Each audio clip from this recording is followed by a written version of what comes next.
Pendant qu'Antonin regarde la primaire, Nicolas Barré, lui, regarde la zone euro avec un peu d'inquiétude. Va-t-on, Nicolas, tout droit vers une nouvelle crise de cette zone euro?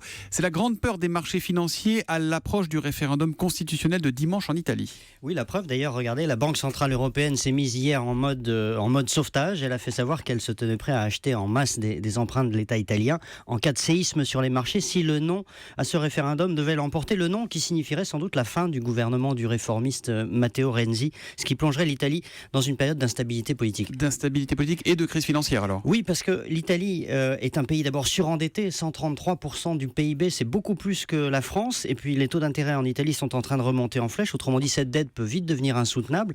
Ça, c'est le premier gros souci. Et le deuxième souci, c'est que le secteur financier italien est très mal en point. C'est aussi une grosse différence avec la France, par exemple. Deux banques italiennes, dont Unicredit, qui est une des plus grandes banques de la zone euro, sont en ce moment à la recherche de capitaux. Et si les marchés retirent leur confiance, le domino italien va provoquer d'énormes dégâts dans toute l'Europe. À savoir?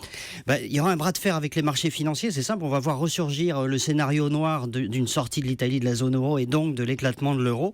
Dans toutes les capitales européennes, en ce moment, on redoute évidemment ce scénario et on attend ce référendum italien avec beaucoup d'inquiétude car personne ne veut revivre cette crise de la zone euro. Voilà ce qui se joue dans les urnes en Italie ce dimanche. 133% du PIB pour l'endettement de l'Italie. En France, on n'est pas loin de 100%. On est autour de 100%, un tout petit peu en dessous.